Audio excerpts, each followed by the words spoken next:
എനിക്ക് കിട്ടിക്കൊണ്ടിരുന്നത് death wishes ആണ്. കൊല്ലത്തോ എവിടെയോ പപ്പടം കല്യാണത്തിന് വിളമ്പിയില്ലാന്നോ അങ്ങനെ എന്തോ പറഞ്ഞിട്ട് ആ കല്യാണം തന്നെ ഒരു പ്രശ്നമായി മാറി. 2018 പ്രളയം നിങ്ങൾക്ക് എല്ലാവർക്കും ഓർമ്മ കാണും. അങ്ങനെയുള്ള ഒരു സാഹചര്യമാണെങ്കിൽ അത് പ്രാണനെ വരെ ബാധിക്കാൻ സാധ്യതയുള്ള ഈ 21 എന്ന ദിവസത്തിന് ഒരു പ്രത്യേകത. ഇപ്പൊ ഞങ്ങൾ ഒറ്റപ്പെട്ട് കിടക്കുന്ന പല വീടുകളിലും ഇതേപോലെ ഈ ഭക്ഷണം എത്തിച്ചു. നാച്ചുറൽ ആണല്ലോ, നാച്ചുറൽ ഈ സേഫ് എന്നാണ്. അങ്ങനെയല്ല. നമസ്കാരം, ഞാൻ ഇവിടൊക്കെ തന്നെ ഉണ്ട് കേട്ടോ, ഒന്നും പറ്റിയിട്ടില്ല. ഞാൻ എന്താ ഇങ്ങനെ പറയുന്നോ, കാരണം ഈ കരിക്ക് ചലഞ്ച് കഴിഞ്ഞിട്ട് ഇപ്പോൾ ഒരുപാട് നാളായല്ലോ. പക്ഷെ അതിനുശേഷം എനിക്ക് ഒരുപാട് ആശംസകൾ കിട്ടി തുടങ്ങി. ഈ ആശംസകൾ എന്ന് പറഞ്ഞാൽ നിങ്ങൾ വിചാരിക്കും ഭയങ്കര പോസിറ്റീവായിട്ട് ബർത്ത്ഡേ വിഷസ് പോലെയൊക്കെ എന്തെങ്കിലും ആശംസയാണോ? അല്ല, എനിക്ക് കിട്ടിക്കൊണ്ടിരുന്നത് ഡെത്ത് വിഷസ് ആണ്. ഇത്രയും ഡെത്ത് വിഷസ് കിട്ടിയ യൂട്യൂബേഴ്സോ അല്ലെങ്കിൽ ആൾക്കാരോ കുറവായിരിക്കും. എന്തായാലും ആ കൂട്ടത്തിൽ ഞാനും പെടും. ഇപ്പോൾ തുടർന്ന് വീഡിയോ ചെയ്യാതിരുന്നതിൽ ഞാൻ ഖേദിക്കുന്നു. പല കാരണങ്ങളും എനിക്ക് വേണമെങ്കിൽ പറയാം. പക്ഷെ എനിക്ക് നിർബന്ധമായിട്ട് ഞാൻ വിചാരിച്ചിരുന്നെങ്കിൽ ചിലപ്പോൾ എനിക്ക് വീഡിയോ ചെയ്യാൻ പറ്റിയേനെ. പക്ഷെ എന്തുകൊണ്ടോ അത് പറ്റാതെ പോയി. ഒന്നുകൂടി ഞാനതിന് നിങ്ങളോട് ക്ഷമ ചോദിക്കുന്നു. ഇനിയിപ്പോൾ കഴിഞ്ഞു പോയ കാര്യങ്ങൾ പറഞ്ഞിട്ട് കാര്യമില്ലല്ലോ, അത് നമുക്ക് എന്ത് ചെയ്താലും മാറ്റാൻ കഴിയില്ല. അപ്പോൾ ഞാൻ നേരെ കാര്യത്തിലേക്ക് കിടക്കാം. ഇതിനു മുൻപ് ചെയ്ത വീഡിയോയുടെ ബാക്കിയായിട്ട് തന്നെയാണ് ഈ വീഡിയോ. അതിൽ പറയാതെ പോയ കാര്യങ്ങളാണ് ഞാൻ ഈ വീഡിയോയിലൂടെ നിങ്ങളോട് പങ്കുവയ്ക്കുന്നത്. ഈ ഒരു കരിക്ക് ചാലഞ്ച് എന്തുകൊണ്ടാണ് പബ്ലിക് ആക്കിയത്, അല്ലെങ്കിൽ യൂട്യൂബിലൂടെ ഇത് എന്തുകൊണ്ടാണ് പബ്ലിഷ് ചെയ്തത് എന്നതാണ് ഞാൻ പറയാൻ പോകുന്നത്. 2018 പ്രളയം നിങ്ങൾക്ക് എല്ലാവർക്കും ഓർമ്മ കാണും. അത് മറക്കാൻ കഴിയാത്ത, നമുക്ക് എല്ലാവർക്കും വിഷമം ഉണ്ടാക്കുന്ന ഒരു സമയമായിരുന്നു. ആ പ്രളയ സമയത്ത് മറ്റെല്ലാവരെയും പോലെ തന്നെ എന്നെ കൊണ്ട് കഴിയുന്ന രീതിയിൽ രക്ഷാപ്രവർത്തനങ്ങൾ ചെയ്യാൻ ഞാൻ ശ്രമിച്ചിരുന്നു. ഞാൻ ആലുവ ഭാഗത്ത് കുറച്ച് ആളുകൾക്ക് ഭക്ഷണം എത്തിക്കാനുള്ള ഒരു ദൗത്യം ഏറ്റെടുത്തു. അതിൽ എൻ്റെ കൂടെ ധാരാളം ആളുകൾ ഉണ്ടായിരുന്നു. ഇടുക്കി, കോട്ടയം, കൊല്ലം, അങ്ങനെ പല ജില്ലകളിൽ നിന്നും ധാരാളം ആളുകൾ ഞങ്ങളെല്ലാവരും ഒരുമിച്ചാണ് ആ ഒരു ദൗത്യം ഏറ്റെടുത്തത്. ഒറ്റപ്പെട്ട് കിടക്കുന്ന വീടുകളിൽ, വെള്ളത്താൽ ചുറ്റപ്പെട്ട് ഒറ്റപ്പെട്ട് കിടക്കുന്ന വീടുകളിൽ ഭക്ഷണം എത്തിക്കുക എന്നുള്ളതായിരുന്നു ഞങ്ങളുടെ ഒരു ദൗത്യം. ഞങ്ങളുടെ കയ്യിൽ ഉണ്ടായിരുന്നത് ബ്രെഡ്, ബണ്ണ്, അതേപോലെ വാഴപ്പഴങ്ങളായിരുന്നു.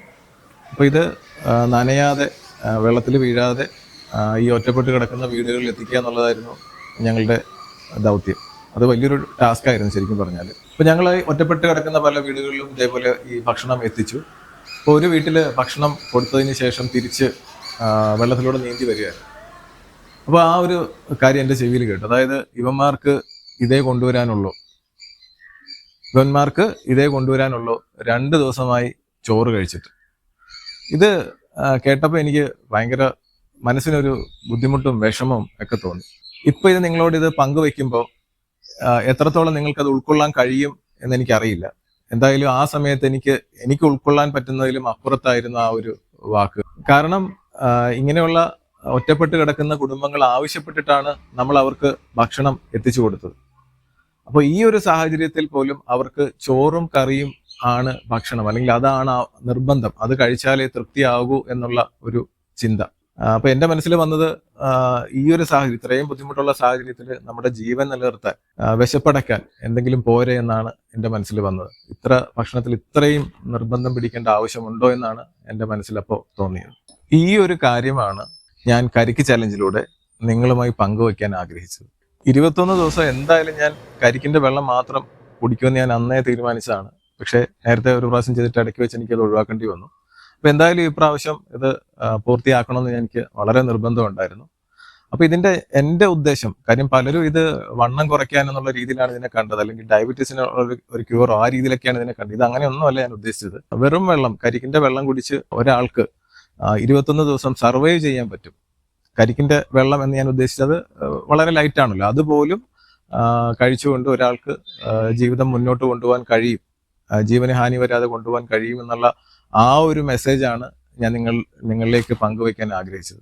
കാരണം ചില സമയങ്ങളിലെങ്കിലും നമ്മൾ ഉദ്ദേശിക്കുന്ന തരത്തിലുള്ള ആഹാരം നമുക്ക് കിട്ടണം എന്ന് യാതൊരു നിർബന്ധവുമില്ല. കുറച്ച് വർഷങ്ങൾക്ക് മുമ്പ് ഞാൻ ഒരു വാർത്ത കണ്ടു. ആലപ്പുഴയിലോ കൊല്ലത്തോ എവിടെയോ പപ്പടം കല്യാണത്തിന് വിളമ്പിയില്ലാന്നോ അങ്ങനെ എന്തോ പറഞ്ഞിട്ട് ആ കല്യാണം തന്നെ ഒരു പ്രശ്നമായി മാറി. അവിടെ ആളുകളെല്ലാം ഭയങ്കര അടി വഴക്കുകളൊക്കെ ഉണ്ടാക്കി. അത് 2-3 സ്ഥലങ്ങളിൽ അങ്ങനെ ഈ ഭക്ഷണ സംബന്ധമായിട്ട് പ്രശ്നങ്ങൾ ഉള്ളതായിട്ട് ഞാൻ വാർത്തയിൽ കണ്ടു. അതായത് ഇപ്പോൾ ഒരു നേരം നമുക്ക് കിട്ടിയ ഭക്ഷണത്തിന് ഇച്ചിരി രുചി കുറഞ്ഞു പോയി, അല്ലെങ്കിൽ ഒരു നേരം നമുക്ക് ഭക്ഷണം കഴിക്കാൻ പറ്റിയില്ല. അങ്ങനെയുള്ള കാര്യങ്ങൾ നമ്മുടെ മനസ്സിനെയോ അല്ലെങ്കിൽ നമ്മുടെ മൂഡിനെയോ ചിന്തയോ ഒന്നും ബാധിക്കാൻ പാടില്ല. അതായത് വളരെ എളുപ്പത്തിൽ പറഞ്ഞാൽ, ഭക്ഷണം നിങ്ങളെ ഭരിക്കാൻ പാടില്ല, നിങ്ങൾ വേണം ഭക്ഷണത്തെ ഭരിക്കാൻ. ഭക്ഷണം നമ്മുടെ മൂഡിനെ ബാധിക്കാൻ പാടില്ല. ഒന്നോർത്ത് നോക്കും, ഒരു ദിവസം നമ്മൾ ആ ഭക്ഷണം കഴിക്കുമ്പോൾ ഉണ്ടാകുന്ന ആ ഒരു മൂഡ് ചേഞ്ച് ആ ദിവസത്തെ മൊത്തം ബാധിക്കാൻ സാധ്യതയുണ്ട്. അപ്പൊ നമ്മൾ വേണം ഭക്ഷണത്തെ ഭരിക്കാൻ, നമ്മൾ വേണം അതിന് മുകളിൽ നിൽക്കാൻ. അടുത്തത്, ഞാൻ എന്തുകൊണ്ടാണ് കരിക്കിന്റെ വെള്ളം തന്നെ തിരഞ്ഞെടുത്തതെന്നാണ്. അതെന്താന്ന് ചോദിച്ചാല്, എനിക്ക് കരിക്കിന്റെ വെള്ളം ഭയങ്കര ഇഷ്ടമാണ്. പക്ഷെ ഇപ്പൊ ചോദിച്ചാൽ എനിക്കിപ്പോ അത്ര ഇഷ്ടമില്ല. അന്നുണ്ടായിരുന്ന പോലെ, അല്ലെ ഇതിനു മുമ്പ് ഉണ്ടായിരുന്ന പോലെ കരിക്കിന്റെ വെള്ളത്തോട് അത്രയും താല്പര്യമില്ല. ആ സമയത്ത് എനിക്ക് കരിക്കിൻ വെള്ളം ഭയങ്കര ഇഷ്ടമായിരുന്നു, അതുകൊണ്ടാണ് അത് തിരഞ്ഞെടുത്തത്. പിന്നെ ഒന്നുകൂടെ നോക്കുകയാണെങ്കിൽ അത് ലിക്വിഡ് ആണല്ലോ, വെള്ളം പോലെ, ജ്യൂസ് പോലും അല്ല. നമ്മൾ സാധാരണ ഒരു ജ്യൂസൊക്കെ നമ്മൾ ഉണ്ടാക്കുകയാണെങ്കിൽ ഒരുപാട് സോളിഡ് ആയിട്ടുള്ള പാർട്ടിക്കിൾ ഉണ്ടാവുമല്ലോ, ഒത്തിരി കൺസിസ്റ്റൻസി ഉണ്ടാവും. അപ്പൊ ഇത് നല്ലൊരു ലിക്വിഡ് പോലെ, വെള്ളം പോലെ കുടിക്കാമെന്ന് കരുതിയിട്ടാണ് അത് തിരഞ്ഞെടുത്തത്. ഭക്ഷണമല്ല എന്നുള്ള, ഭക്ഷണമാണ് എന്നാലും വളരെ ലൈറ്റ് ആയിട്ടുള്ള രീതിയിൽ, അതുകൊണ്ടാണ് അത് തിരഞ്ഞെടുത്തത്. ഇനി അടുത്ത ചോദ്യം ഉണ്ടായിരുന്നു, ഒരുപാട് പേര് ചോദിച്ചത് എന്തുകൊണ്ടാണ് 21 ദിവസം ഇതിനായിട്ട് തിരഞ്ഞെടുത്തതെന്നാണ്. ഈ 21-ന് നമ്മുടെ പാരമ്പര്യ ചികിത്സകളിലെല്ലാം, അതിപ്പോ സിദ്ധയിലായിക്കോട്ടെ, ആയുർവേദം, അതേപോലെ ചൈനീസ് ട്രഡീഷണൽ മെഡിസിൻ സിസ്റ്റം, അതിലെല്ലാം ഈ 21 എന്ന ദിവസത്തിന് ഒരു പ്രത്യേകത കൊടുത്തിട്ടുണ്ട്, ഒരു പ്രാധാന്യം കൊടുത്തിട്ടുണ്ട്. ശരീരത്തിന് വരുന്ന ചില മാറ്റങ്ങൾ 21 ദിവസം കൊണ്ടാണ് എന്നാണ് ഈ പരമ്പരാഗതമായ ചികിത്സകളിലെല്ലാം പ്രതിപാദിക്കുന്നത്. അതേപോലെ സിദ്ധ, ആയുർവേദം തുടങ്ങിയ ചികിത്സാ രീതിയിൽ 7 വർഷത്തിനൊരു പ്രാധാന്യമുണ്ട്. അതിന് പദങ്ങൾ എന്നാണ് പറയുന്നത്. ഓരോ 7 വർഷം കഴിയുമ്പോഴും ശരീരത്തിൽ വലിയ തരത്തിലുള്ള ഒരു മാറ്റങ്ങളും, അല്ലെങ്കിൽ ശരീരം ഒരു ജനിച്ചു മരിക്കുന്ന തരത്തിൽ, പുനർജനിക്കുന്ന തരത്തിലേക്കൊക്കെയാണ് ഈ പാരമ്പര്യ ചികിത്സകളെല്ലാം പറഞ്ഞിരിക്കുന്നത്. അതേപോലെ ഇപ്പൊ നമ്മൾ യോഗിക് ചക്രയുടെ കാര്യം എടുക്കുകയാണെങ്കിൽ അതിലും ഈ 7-നൊരു പ്രത്യേകതയുണ്ട്. ആദ്യത്തെ 7 വയസ്സ്, അതിനുശേഷം 14, 21, 28 അങ്ങനെ പോകുന്ന ആ ഒരു സൈക്കിൾ. 7-ന്റെ കണക്ക് ഇതിന്റെ പുറകിലൊക്കെ ഉണ്ടല്ലോ. അപ്പൊ അതിന്റെ ഒരു മിനിയേച്ചർ എന്നുള്ള രീതിയിലാണ് ഞാൻ ഈ 7-ന്റെ മൾട്ടിപ്പിൾസിനെ തിരഞ്ഞെടുത്തത്. 7, 14, 21 ആ ഒരു രീതിയിലാണ് ഈ ചാലഞ്ചിന് ഞാൻ 21 ദിവസം തിരഞ്ഞെടുത്തത്. ഇതോടുകൂടി ഞാൻ എന്റെ കരിക്ക് ചാലഞ്ച് സംബന്ധിച്ച വീഡിയോ നിർത്തുകയാണ്. കാര്യം ഓൾറെഡി ഈ കാര്യങ്ങളൊക്കെ ഞാൻ പറഞ്ഞു എന്നാണ് വിചാരിക്കുന്നത്. പിന്നെ എനിക്ക് നിങ്ങളോടൊരു റിക്വസ്റ്റ് ഉള്ളത്, ഞാനിത് ചെയ്തു എന്ന് കരുതി ഇത് ചെയ്യാൻ നിങ്ങൾ ശ്രമിക്കരുത്. അതിപ്പോ രോഗങ്ങൾ കുറയ്ക്കാനോ അല്ലെങ്കിൽ വണ്ണം കുറയ്ക്കാനോ ദയവ് ചെയ്ത് ഇത് ചെയ്യാൻ ശ്രമിക്കരുത്. കാരണം നമ്മൾ അലോപ്പതി മെഡിസിൻസ് കഴിക്കുമ്പോൾ കഴിക്കുന്ന എല്ലാവർക്കും അറിയാം ഇതിനകത്ത് എന്തോ പ്രശ്നമുണ്ട്, അല്ലെങ്കിൽ ഇതുകൊണ്ട് എന്തെങ്കിലുമൊക്കെ കുഴപ്പമുണ്ടാകാൻ സാധ്യതയുണ്ട്. അതുകൊണ്ട് ഞാനത് വളരെ ശ്രദ്ധയോടുകൂടി അല്ലെങ്കിൽ ഡോസ് ക്രമീകരിച്ചൊക്കെ കഴിക്കാൻ ശ്രമിക്കുകയുള്ളൂ. പക്ഷെ ഈ നാച്ചുറൽ ആയിട്ടുള്ള കാര്യങ്ങൾ, നമ്മുടെ ആളുകളുടെ ധാരണ ഇത് ഒരു കുഴപ്പമില്ല, സേഫ് ആണെന്നുള്ളതാണ്. ഇത് എങ്ങനെ വേണേ കഴിക്കാം, ഇതിനകത്ത് അളവ് നിശ്ചയിക്കേണ്ട കാര്യമില്ല, നാച്ചുറൽ ആണല്ലോ, നാച്ചുറൽ ഈസ് സേഫ് എന്നാണ്. അങ്ങനെയല്ല. ചിലപ്പോൾ അലോപ്പതി മരുന്നിനേക്കാൾ പ്രശ്നമായിരിക്കും നമ്മൾ കരുതുന്ന പല നാച്ചുറൽ കാര്യങ്ങളും. അതുകൊണ്ടാണ് നമ്മുടെ പണ്ടുള്ളവർ പറഞ്ഞിരിക്കുന്നത്, അധികമായാൽ അമൃതും വിഷവും. അപ്പോൾ ഞാൻ ചെയ്തു എന്ന് കരുതി ദയവ് ചെയ്തത് എല്ലാവരും ചെയ്യാൻ ശ്രമിക്കരുത്. പ്രത്യേകിച്ച് കിഡ്നി സംബന്ധമായിട്ട് പ്രശ്നങ്ങളുള്ളവർ ഈ ഒരു കാര്യം, കരിക്ക് ചെന്ന് കഴിഞ്ഞാൽ അത് ബുദ്ധിമുട്ടാണ്. അത് പൊട്ടാസ്യം കൊണ്ടല്ല, പൊട്ടാസ്യമാണ് പൊതുവെ അത് ഹൈലൈറ്റ് ചെയ്ത് നിൽക്കുന്നത്.